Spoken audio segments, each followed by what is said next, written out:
आदाब। मुंसिफ टीवी में आपका इस्तकबाल है। उत्तर प्रदेश और उत्तराखंड की खबरों के साथ मैं हूं मोनी सनवर। देखेंगे तमाम बड़ी खबरें। आगाज हेडलाइंस के साथ। अखिलेश यादव ने बहराइच हिंसा के मामले में भाजपा पर बोला बड़ा हमला। बोले हर दिन नए खुलासे हो रहे हैं, भाजपा मुंह दिखाने के लायक नहीं रही।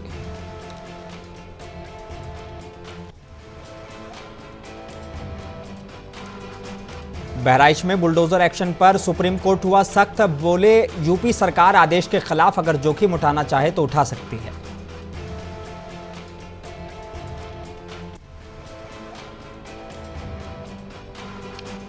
सुप्रीम कोर्ट ने बुलडोजर एक्शन पर लगाई रोक तो एआईएमआईएम के चीफ ने दिया बयान। बोले हमारे दिल को तोड़ा है, इमारत को नहीं तोड़ा, मिलना चाहिए मुआवजा।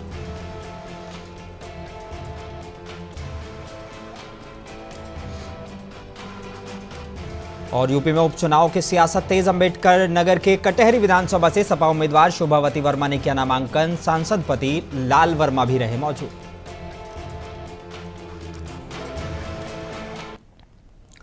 हम महाराजगंज गए थे, 2 एजेंसियां जलाई गईं, गाड़ी जलाई गई, दुकानें जलाई गईं और कई महंगी महंगी गाड़ियां फूंक दी गईं। कई बंदे एक साथ गए थे, जरूरी नहीं कि हम ही फूकेंगे, जिसका नंबर आएगा वो फूंक देगा। कुछ लोगों ने गद्दारी कर दी, नहीं तो महाराजगंज खत्म हो जाता। पुलिस वालों ने टाइम दिया था 2 घंटे का, सारे पुलिस वाले हट भी गए थे। ये शब्द हैं उन उपद्रवियों में से एक के जिन्होंने बहराइच हिंसा में अहम किरदार निभाया। दैनिक भास्कर ने एक रिपोर्ट की है जिसके हिडन कैमरे पर यह कबूलनामा बहराइच हिंसा में शामिल उपद्रवियों का है। वीडियो कॉपीराइट की वजह से दिखा नहीं सकते। बहराइच के महाराजगंज में हिंसा में कौन लोग शामिल थे, इसे रोकने में पुलिस क्यों फेल हुई, क्या ये सब कुछ पहले से प्लान था? इसको लेकर दैनिक भास्कर की टीम ने महाराजगंज और उसके आसपास के गांवों में इन्वेस्टिगेशन किया है और 3 अहम किरदारों को उन्होंने ढूंढ निकाला। एक युवक है सबरी मिश्रा। उसने कहा कि हम लोग महाराजगंज गए थे, उस दिन रामगोपाल मिश्रा की शव यात्रा निकाली गई। आसपास के गांव के सैकड़ों की संख्या में लोग शामिल हुए थे। इस दौरान महाराजगंज में विशेष समुदाय यानी कि मुसलमानों के घरों और दुकानों पर धावा बोल दिया गया। यहां पर हीरो बाइक की एजेंसी में आग लगा दी गई, उसमें 25 से 30 गाड़ियां जलकर राख हो गई। कहा जा रहा है कि यह एजेंसी अरुण शुक्ला के नाम से है, लेकिन इसमें सारा पैसा सिराज नाम के एक शख्स का लगा है। खास बात यह है कि भीड़ में शामिल लोगों को यह भी पता था कि वो एजेंसी में पैसा किसका है। इसी की बगल में लखनऊ नाम का एक अस्पताल भी है, वो उसको भी जला दिया गया और ये भी एक मुस्लिम का ही था। ये वीडियो एक पुलिस ऑफिसर को भी इस वीडियो में एक पुलिस ऑफिसर को भी दिखाया गया है। उसने कहा है कि विधायक से पूछे बिना आसपास के 4 थानों में 151 यानी मामूली धाराएं भी धारा तक में एफआईआर दर्ज नहीं होती है। विधायक का पूरे जिले में दबदबा है, डीएम और एसपी उनकी बात सुनते हैं। पुलिस अफसर ने बताया है कि उसकी सूचना मिली कि रामगोपाल मिश्र की पहले से ही अब्दुल हमीद के परिवार से दुश्मनी थी। अब्दुल के बेटे ने जिसको गोली मारने पर आरोप लगा है वो बदमाश है। अगर दोनों में विवाद नहीं होता, रामगोपाल मिश्र उस अब्दुल के घर का ही झंडा नहीं उखाड़ता। वहाँ मुसलमानों के कई घर हैं जिन पर झंडा लगा है। रिपोर्ट में यह भी दावा किया गया है कि महाराजगंज कस्बे में विसर्जन के लिए 15 से ज़्यादा मूर्तियाँ थी। पूरी यात्रा साधारण चल रही थी। इस घटना का पूरा विवाद 3 लोगों ने हाथ हिलाकर यानी कि इशारा करके दिया है, जिसके बाद ये पूरा मामला शुरू हो गया और पूरा ये विवाद शुरू हो गया। अब इस मामले को लेकर समाजवादी पार्टी के मुखिया अखिलेश यादव का बयान भी सामने आया है। उन्होंने भी इस मीडिया जिसने ये स्टिंग ऑपरेशन किया है उसको मुबारकबाद दी है। समाजवादी पार्टी के अध्यक्ष अखिलेश यादव ने बहराइच हिंसा के मामले में एक बार फिर भाजपा पर भी बड़ा हमला बोला है। अखिलेश ने कहा कि हर दिन नए खुलासे हो रहे हैं जिनसे भाजपा मुंह दिखाने के लायक नहीं है। अखिलेश ने कहा कि भाजपा ने जो थोड़े बहुत समर्थक और वोटर बचे हैं, भाजपा का ये षड्यंत्रकारी और हिंसक रूप देखकर वो भी शर्मिंदा हैं।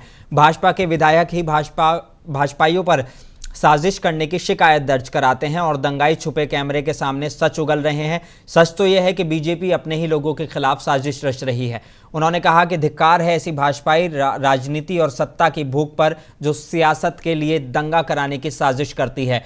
अखिलेश यादव ने यह भी आरोप लगाया कि भाजपा ने अपने समर्थकों की भावनाओं को गुमराह करके उनका इस्तेमाल करके अपनी सत्ता को बचाए और बनाए रखने के लिए उनका इस्तेमाल किया गया है।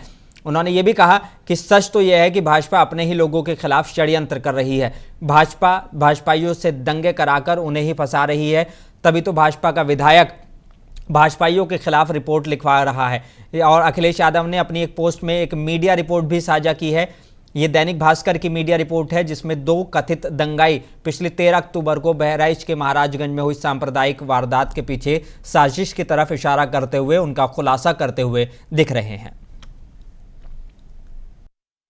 जो बात मैंने पहले कही थी और फिर मैं दोहराता हूं, उत्तर प्रदेश में दंगा कराने का काम बहराइच में अगर किसी ने किया तो भारतीय जनता पार्टी के नेता उसमें शामिल थे। उनके विधायक अपनी ही पार्टी के कार्यकर्ताओं पे एफआईआर दर्ज करा रहे हैं और क्या उसमें धाराएं लगवा रहे हैं कि इन्होंने षड्यंत्र किया और दंगा करवाया है। और जो एक वीडियो वायरल हो रहा है, जिसमें मैं बधाई देना चाहता हूं पत्रकार को कि उसने हिम्मत जुटा करके कम से कम वो छिपे हुए वीडियो से जानकारी हासिल कर ली कि पुलिस प्रशासन था ही नहीं घंटों और उन्हें खुली छूट दी गई थी। इसी तरीके से हिटलर काम करता था। हिटलर अपने ट्रूपर्स को आगे कर देता था, अपने पार्टी के कार्यकर्ताओं को पुलिस की वर्दी पहना करके आगे कर देता था। हिटलर के जमाने में यह होता था कि पुलिस को खुली छूट दे दो या हटा दो पुलिस को और दंगा होने दो, घटना होने दो। और ये इसलिए कराया गया है क्योंकि बीजेपी के लोग घबरा गए हैं। महंगाई का उनके पास कोई जवाब नहीं है, बेरोजगारी का उनके पास खत्म होने कोई जवाब नहीं है, आरक्षण ये छीन रहे हैं, संविधान के तहत और जो व्यवस्था है उसको नहीं लागू होने देना चाहते हैं। निवेश के नाम पर ये इनका पर्दाफाश हो गया है, इनकी पोल खुल गई है कि कहीं कारखाना उद्योग नहीं लगा है। और जिन्होंने इतने साल नहीं लगाया अब उतने दिन भी नहीं रहेंगे इस सरकार में। सोचिए जितनी सरकार। हालांकि इस मामले पर बीजेपी विधायक सुरेश्वर सिंह ने अखिलेश यादव के आरोपों का जवाब दिया है। उन्होंने कहा है कि एफआईआर दर्ज कराई गई है, इसमें कोई शक नहीं है, लेकिन ये अस्पताल की घटना को लेकर है। उन्होंने कहा कि 13 अक्टूबर को हिंसा में मारे गए रामगोपाल मिश्र के शव को बहराइच मेडिकल कॉलेज के सामने गेट पर रखकर प्रदर्शन किया जा रहा था। ये खबर मुझे मिली, मैं वहाँ मौके पर पहुँचा तो अर्पित श्रीवास्तव और अन्य आरोपी उनके समर्थकों ने उनके खिलाफ ही मुर्दाबाद के नारे लगाने शुरू कर दिए। यानी कि विधायक के खिलाफ मुर्दाबाद के नारे लगाए गए और विधायक से गाली गलौज की गई। ये भी आरोप है कि उनकी गाड़ी को रोकने और जान से मारने की नीयत से पथराव किया गया और भीड़ से एक गोली भी चलाई गई, जिससे उनकी गाड़ी का शीशा टूट गया और उनके बेटे अखंड प्रताप सिंह बाल बचे हैं। यानी कि भीड़ के पास पहले से ही बंदूक थी, भीड़ के पास पहले से ही पत्थरबाजी के लिए पत्थर रखे हुए थे। ये बात खुद विधायक ने कबूल कर ली है। उपरोक्त लोगों द्वारा गाड़ी को रोकने एवं शेष बचे लोगों को जान से मारने की नीयत से पत्थर अद्धा चलाने लगते हैं। उसी समय भीड़ से एक फायर भी होता है, जिसमें गाड़ी संख्या यूपी 32 जेपी 9999 इसुजू गाड़ी का शीशा टूट जाता है। उक्त घटना में मेरे बेटे श्री अखंड प्रताप सिंह बाल बच जाते हैं। उक्त सारी घटना रात्रि 8 बजे से 10 बजे के मध्य की है। सीसीटीवी फुटेज में सारा कुछ स्पष्ट होगा, अतः मुकदमा पंजीकृत करके समुचित एवं आवश्यक। और पूर्व लोकसभा सांसद और समाजवादी पार्टी के नेता एसटी हसन ने कहा है कि लाखों की संख्या में लोग जुलूस निकालते हैं, झंडे भी फहराए जाते हैं, लेकिन कोई झंडा लेकर चल रहा है तो कहीं कोई लेकर चल रहा है। ऐसा एक लड़के को पहले से तैयार करके किया गया है। उन्होंने झंडा तोड़ने की कोशिश की और जाहिर तौर पर गुस्सा था, उसे गोली मार दी गई। न तो झंडा उतारना सही था और न ही गोली चलाना सही था, एसटी हसन ने यह कहा है। सैकड़ों हजारों जुलूस निकलते हैं, झंडे लगे होते हैं, कहीं कोई सा झंडा, कभी कहीं कोई सा। ये पहले से एक लड़के को तैयार किया गया, उसने झंडा तोड़ने की कोशिश की गई और जाहिर आक्रोश हो गई और इतना आक्रोश हो गया उसके अंदर कि उसको गोली मार दी गई। तो न झंडा उतारना सही था, न गोली मारना सही था। लेकिन उसके बाद जो बवाल हुआ है, जब उसकी अर्थी लेके गए, सब लोगों ने देखा लाठी डंडे हाथ में है, तलवारें हाथ में है, और लौटने के बाद पुलिस की अगुवाई में लोगों के मकानात जला दिए गए, दुकानें जला दी गई, लोगों के शोरूम जला दिए गए। पुलिस मूक दर्शक बनी रही। तो इससे और क्या जाहिर होता है कि क्यों हुआ ये दंगा। सियासत इतने निम्न स्तर पे गिर जाएगी, ये हमने कभी सोचा भी नहीं था। उत्तर प्रदेश के बहराइच जिले में हाल ही में हुए सांप्रदायिक दंगों का मामला अब सुप्रीम कोर्ट में पहुंचा है। बहराइच में बुलडोजर एक्शन मामले में सुप्रीम कोर्ट का बड़ा आदेश आया है, जिसमें कोर्ट ने कहा है कि बुलडोजर नहीं चलेगा। बुलडोजर कार्रवाई के मामले में सुप्रीम कोर्ट ने यूपी सरकार को कार्रवाई रोकने का आदेश दिया है। बता दें कि बहराइच हिंसा के आरोपियों की ओर से दायर याचिका पर सुप्रीम कोर्ट ने इस मामले में सुनवाई की और ये गुहार लगाई गई थी। सुप्रीम कोर्ट के इस फैसले से बहराइच के स्थानीय निवासियों ने फिलहाल राहत की सांस ली है। सुनवाई के दौरान जस्टिस BR गवई ने टिप्पणी की है कि अगर उत्तर प्रदेश सरकार सुप्रीम कोर्ट के आदेश की अवहेलना का जोखिम उठाना चाहती है तो ये उनकी मर्जी पर निर्भर है, लेकिन हमारी तरफ से साफ है कि कोई बुलडोजर नहीं चलेगा। उन्होंने कहा कि अगर सार्वजनिक स्थल पर अतिक्रमण हो रहा है तो उनके फैसले में ये उल्लेखित है। सुप्रीम कोर्ट ने यूपी सरकार को किसी भी तरह की कार्रवाई नहीं करने का आदेश दिया है और अब इस मामले में सुनवाई एक बार फिर से बुधवार को की जाएगी।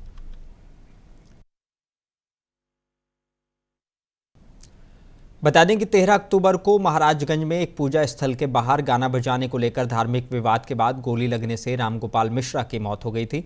घटना में सांप्रदायिक हिंसा का रूप ले लिया, जिसके कारण इलाके में आगजनी और तोड़फोड़ हुई और 4 दिन तक इंटरनेट बंद रहा।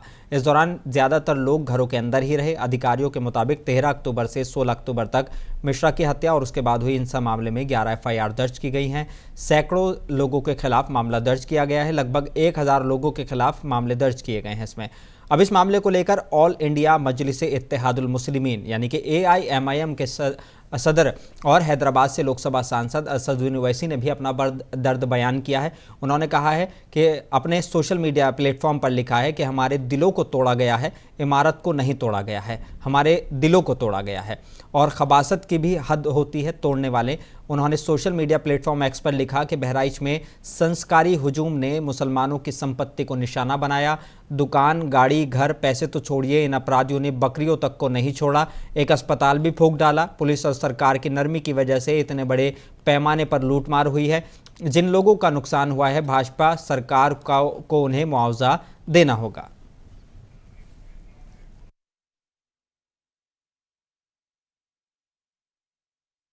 और इस बड़ी घटना के लिए सीधे चलेंगे लखनऊ। हमारे संवाददाता नुमाइंदे हमारे फैज़ अहमद हमारे साथ जुड़ गए हैं। फैज़, एक बड़ी रिपोर्ट आती है और ये रिपोर्ट में साफ तौर पर दिखाया जाता है कि कुछ दंगाई खुद कबूल कर रहे हैं कि हम वहां पर गए थे, हम लोगों ने जलाया है और पुलिस ने 2 घंटे के लिए कहा था कि हम हट जाएंगे। जी मोनिस, बिल्कुल जिस तरह से बहराइच दंगा जिस तरह से किया गया, ये प्रायोजित था। इस तमाम चीजों का पर दर खुलासा होना बाकी अभी है, लेकिन कहीं ना कहीं जिस तरह से 2 युवकों की बातचीत हुई और बातचीत में साफ तौर पे ये सुना जा सकता है और ये समझा जा सकता है कि बहराइच जो दंगा था किस तरह से प्री प्लान था। और इसके अलावा आज आपने देखा कि जो पूर्व DGP उत्तर प्रदेश के सुलखान सिंह ने भी कहा कि उत्तर प्रदेश की पुलिस को पूरी तरह से जो है बांध के रखा गया है, जिस तरह से आदेश मिलता उसी तरह जो उत्तर प्रदेश कार्रवाई करती है। तो कहीं ना कहीं ये जो पूरा मामला है एक तरह से प्री प्लान लग रहा है, किस तरह से इसको प्लान किया जाए। और इसमें आपने देखा जो दोषी पुलिस वाले थे उनको जो है इसमें उनके कार्रवाई भी की जाती है, लेकिन जिस तरह से उन दोनों युवकों की बातचीत है और इस बातचीत में ये साफ तौर पर ये सुना जा सकता है कि वो ये कहते हुए नजर आ रहे हैं, ये कह रहे हैं कि 2 घंटा के लिए जो है पुलिस ने हमें छूट दे दी थी, उन्हें और छूट मिलनी चाहिए। अगर छूट और अधिक मिलता तो वो महाराजगंज को पूरी तरह से जलाकर खाक कर देते। और साफ तौर से यह भी कहा गया कि देखा कि मुसलमानों को टारगेट किया जाए। तो ये एक बहुत ही बड़ा जो है ये खुलासा है। कहीं ना कहीं इस पे एक गहन चिंतन और इस पे जांच का विषय है। कहीं अगर इसमें जांच होता है तो इसमें जाहिर तौर पे एक बड़ी साजिश जो है वो इसमें साफ तौर से देखी जाएगी। जिस तरह से विधायक सुरेश्वर सिंह जो वहां के महसी से विधायक हैं, उन पर भी जो उन्हीं की पार्टी के लोग जो है उन पे आरोप लगा रहे हैं कि सुरेश्वर सिंह जो है वो पूरी तरह से दंगा को प्रायोजित करना चाहते थे, बनाना चाहते और उसमें वो कामयाब हो। तो क्योंकि जो विधायक है वो अपने ही पार्टी के कुछ लोगों पर, कार्यकर्ताओं पर जो FIR दर्ज करवाए है, केस दर्ज कराया और ये भी कहा है कि जो ये विधायक है इनका इतना तूती बोलता है उस इलाके में अपने विधानसभा में कि वहां के पुलिस अफसर हो, SP हो, तमाम ऐसे लोग हैं बिना इनके इजाजत के एक भी काम नहीं करते हैं। तो कहीं ना कहीं मुझे लगता है कि मोनिस आने वाले वक्त में जब इसका बड़ा खुलासा होगा तो दूध का दूध और पानी का पानी हो जाएगा और साफ तौर से ये देखने को मिल जाएगा कि जो बहराइच का दंगा है यूं ही दंगा नहीं हो सकता। आप जो लोग इस बात को समझते हैं, जो विशेषज्ञ इन तमाम लोगों को ये समझते हैं कि सवाल ये तो बहुत तरीके से उठ रहा है ना मोनिस, कि फिर हमारी पुलिस कहां पर थी, फिर हमारी इंटेलिजेंस कहां थी, और फिर एलआईयू क्या कर रही थी। ये तमाम तरीके से जब इस तरह से दंगा हो रहा था तो फिर इस तरह से, तो जब इसकी जांच होगी तो जद में बहुत सारे ऐसे अधिकारी आने वाले हैं, बहुत ऐसे लोग आएंगे जो इस पूरे दंगा में शामिल थे। जी मोनिस, एक बड़ा सवाल यहाँ पर यह है कि 2 घंटों की उन्होंने बात की है, कहा है कि अगर 2 घंटों के लिए पुलिस हट भी गए थे, पुलिस वालों ने पूरी तरीके से वो कहा गया था। और इसमें 3 लोगों का और जिक्र आया जिनके पे आरोप है कि उन्होंने पहले हाथ दिखाया, हाथ से इशारा किया, उसके बाद ये दंगा शुरू हुआ। क्या अब उन लोगों के गिरबान तक भी पुलिस के और प्रशासन के हाथ पहुंच जाएंगे, ऐसी उम्मीद की जा सकती है? पुलिस प्रशासन से, उत्तर प्रदेश सरकार से यह उम्मीद की जाती है कि यहाँ पे तमाम जो दंगा हुआ इस पे निष्पक्ष जांच होना बहुत ही जरूरी है। अगर निष्पक्ष जांच होती है और जो बातें निकलकर सामने है, जो बातों में खुलासा हुआ है, अगर पुलिस उसके तक पहुंचती है तो कई और दर जो है परत ये खुलेंगे और साफ तौर पे ये देखा जा सकता है कि ये पूरा मामला जिस तरह से पूरा इसको प्लान करने का किया गया है, इसमें कई बड़े खुलासा होंगे। और कई जो जानकार इन तमाम चीजों को कह रहे हैं कि प्लान, जैसे कि मैंने आपसे मोनिस ये कहा है कि अगर ये पूरा तरह से अगर दंगा अगर यूं ही ऐसे भड़क गया है तो क्या इसको जो है इंटेलिजेंट इस पे नजर नहीं रखी थी, क्या पुलिस प्रशासन इस पे नजर नहीं था? फिर वो बार बार क्यों कह रहे हैं कि जो है कि 2 घंटा के लिए पुलिस ने हमें छूट दिया था, ज्यादा देते तो। और इस तरह से तो जो 3 लोगों के नाम जो और भी उनका जिक्र है, तो जाहिर तौर पर पुलिस प्रशासन इस पे हो सकता है कि जरूर उन तक पहुंचने की कोशिश करेगी। लेकिन साफ तौर पर अगर मंशा साफ हो, प्रशासन की साफ हो, और ये जो है कहीं ना कहीं देखिए जिस तरह से विपक्ष की भी बात निकलकर सामने आ रही है, और विपक्ष लगातार अखिलेश यादव ये कह रहे हैं कि जिस तरह से उपचुनाव अब उत्तर प्रदेश में होने जा रहे हैं, इस उपचुनाव को मद्देनजर ये तमाम जो है दंगा को किया गया, तो इनकी बातों के भी दरकिनार नहीं किया जा सकता। अखिलेश यादव लगातार इस बात की प्लान करेंगे, विशेष धर्म विशेष जाति को लोग को टारगेट किया जा रहा है, लगातार अखिलेश यादव इस बात को कह रहे हैं। और कहीं ना कहीं अगर सरकार निष्पक्ष होकर इन तमाम मुद्दे पर अगर जांच करती है तो एक बड़ा खुलासा हो सकता है। जी मोनिस, अखिलेश यादव ने बुलडोजर एक्शन को लेकर भी बात की, ओवैसी ने भी बुलडोजर एक्शन को लेकर बात की कि आप वाकई मुआवजा मिलना चाहिए जिन लोगों के घर जलाए गए हैं, जो अस्पताल जलाए गए हैं, जो गाड़ियां जलाई गई हैं। बुलडोजर नीति को लेकर जो है सुप्रीम कोर्ट लगातार सख्त रहा है। उत्तर प्रदेश सरकार को लगातार घेरने की कोशिश की, योगी सरकार को घेरने की कोशिश की है कि अगर कोई अपराधी है तो अपराधी को ही सजा मिलना चाहिए, पूरे उनके घर वालों को सजा नहीं मिलना चाहिए। और बुलडोजर नीति पर सरकार, माफ कीजिएगा, जो सुप्रीम कोर्ट जो अदालत है वो इससे नाखुश है और लगातार इस पे जो है टिप्पणी करती हुई नजर आती है।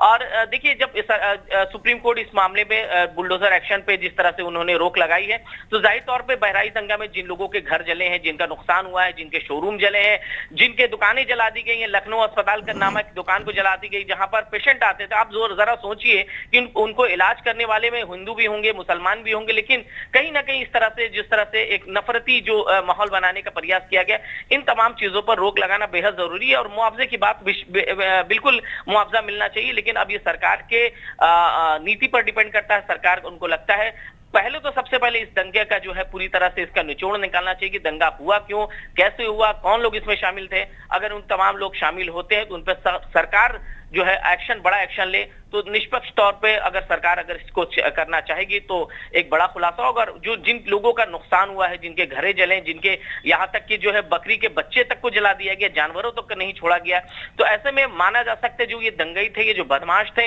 वो किस प्रकार के, किस मानसिकता के लोग वहां पर मौजूद थे और किस तरह से उनको कहा जाए कि माइंड सेट करके भेजा गया था, या फिर किस तरह से हुआ पूरा मामला। ये तमाम जो पहलू पर जब तक इस पे पूरी नजर नहीं रखी जाएगी, एक इन्वेस्टिगेशन नहीं होगा, जांच नहीं होगा, तो मुझे लगता है कि इन तमाम चीजों का जल्द से जल्द खुलासा नहीं होगा। सरकार अगर निष्पक्ष तरीके से अगर खुलासा करना चाहती है तो मुझे लगता है कि जरूर खुलासा होगा और फिर दोषियों को जो सजा मिलना चाहिए, और जिनके घर जले हैं, जिनके मकाने जला दिए गए और जिनके घर परिवार बेघर हो गए, उन तमाम लोगों को घर देने की जरूरत है सरकार को इस दिशा में। जी बहुत शुक्रिया फैज हमारे साथ बात करने के लिए।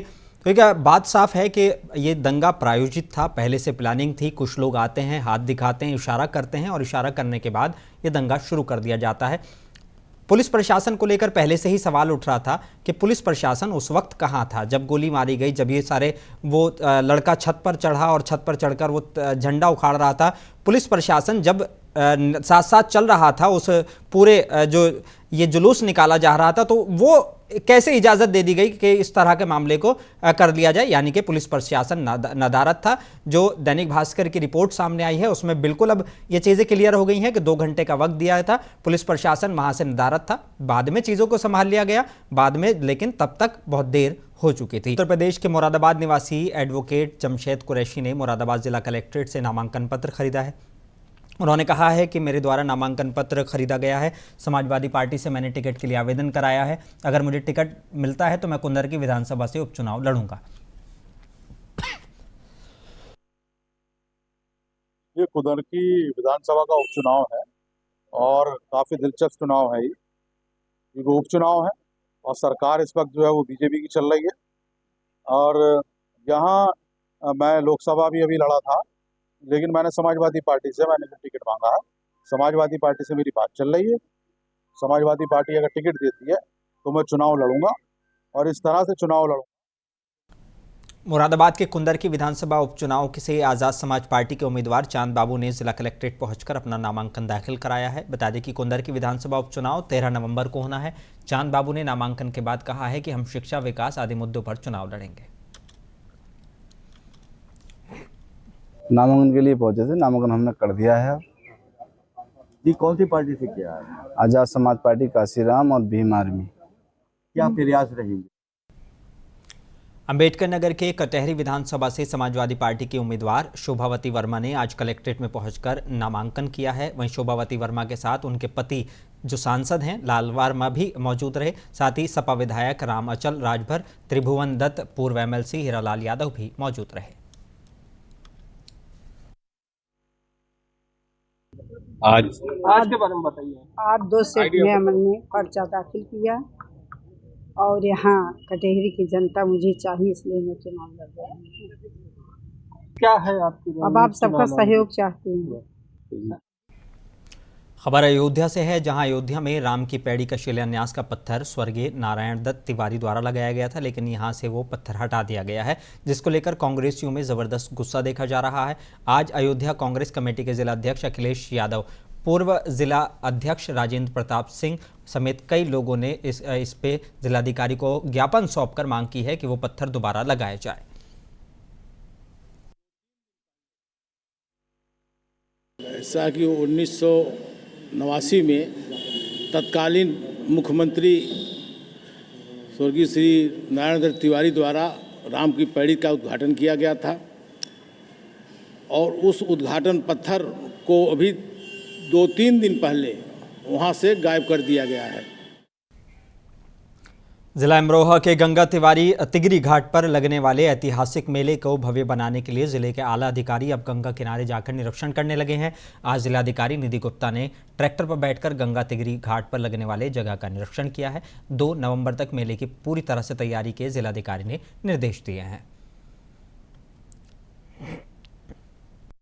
जनपद अमरोहा में मनाया जाएगा, जिसमें लाखों संख्या में लोग आएंगे और गंगा जी के पवित्र जल से वो पूर्णिमा का जो है एक कार्यक्रम करेंगे।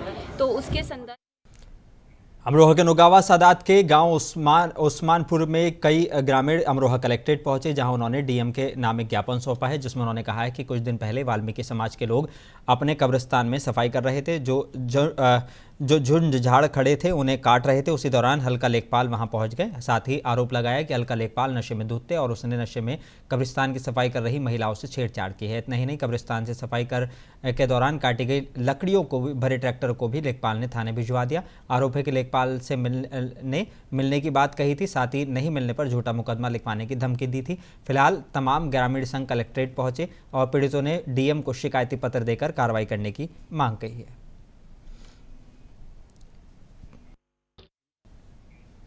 कबरई कस्बे में हो रही श्री मारुति महायज्ञ की विशाल कलश यात्रा रिछैया हनुमान मंदिर से शुरू हुई।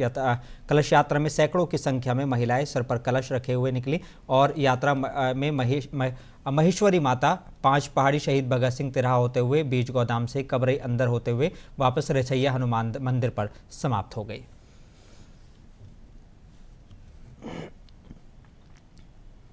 उत्तर प्रदेश के बुलंदशहर के सिकंदराबाद इलाके में सिलेंडर फटने से एक मकान गिरने की घटना सामने आई है। बता दें कि देर शाम हुए दर्दनाक घटना से इलाके में सनसनी फैल गई। पहली नज़र में 5 लोगों की मौत की बात कही जा रही है। मौके पर राहत और बचाव कार्य जारी है।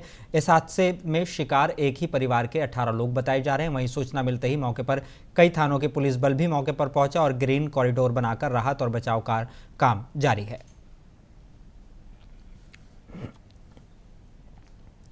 सिद्धार्थनगर में एक महिला द्वारा संदिग्ध परिस्थितियों में पंखे से लटककर फांसी लगाकर आत्महत्या कर ली गई। ये मामला सामने आया है। मृतक अपने तलाकशुदा पति के साथ रह रही थी। बताया जा रहा है कि मृतका ने 2017 में प्रेम विवाह किया था, मगर 2022 में दोनों के बीच तलाक हो गया था। लेकिन पिछले 2 महीने से मृतका फिर से अपने पति के साथ रहने लगी थी।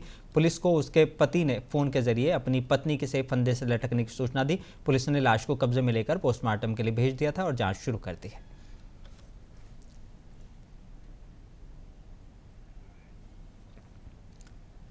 झांसी का जिला चिकित्सालय का नेत्र विभाग भगवान के भरोसे चल रहा है, जहां मरीजों की आंख की जांच बिना अधिकृत ड्रेस व बिना पहचान पत्र के कौन कर रहा है, इसकी जानकारी अस्पताल प्रशासन को भी नहीं है, न ही ड्यूटी पर मौजूद ऑप्टोमिस्टिक को इसकी जानकारी है। फिलहाल इसका वीडियो सोशल मीडिया पर वायरल हो रहा है, जिसमें नेत्र परीक्षण मशीन को चलाकर मरीजों के नेत्र परीक्षण करने वाला युवक ड्यूटी पर मौजूद ऑप्टोमिस्टिक को अपना करीबी रिश्तेदार कहकर संबोधित भी कर रहा है और मरीजों की आंखों की मशीन से जाँच करके पर्चे पर जांच रिपोर्ट लिखकर भी दे रहा है। इस मामले में सीएमएस डॉक्टर पी.के. कटियार से जब बात की गई तो उन्होंने कहा कि वायरल वीडियो उनके संज्ञान में नहीं है और अभी 2 ऑप्टोमिस्टिक ही अस्पताल में कार्यरत हैं और नेत्र परीक्षण मशीन का संचालन करने वाला युवक आज ड्यूटी पर मौजूद ऑप्टोमिस्टिक की देखरेख में ही मशीन चला रहा होगा और इस मामले में जांच कराकर कार्रवाई की जाएगी। खबर झांसी के बबीना थाना क्षेत्र के नेशनल हाईवे झांसी ललितपुर से है, जहां न्यू जल निगम के पास मिर्च से भरा ट्रक अनियंत्रित होकर विद्युत पोल से टकराकर हाईवे पर पलट गया, जिसके बाद आसपास में लोग मिर्च को लूटने में जुट गए। बबीना पुलिस मौके पर पहुंची और दुर्घटनाग्रस्त वाहन को कब्जे में लिया और मिर्च की सुरक्षा में पुलिस तैनात दिखे। बताया गया है कि ट्रक हैदराबाद से आगरा जा रहा था। बुलेटिन में बस इतना ही। मुझे दीजिए इजाजत। बने रहिए मुंसिफ टीवी के साथ।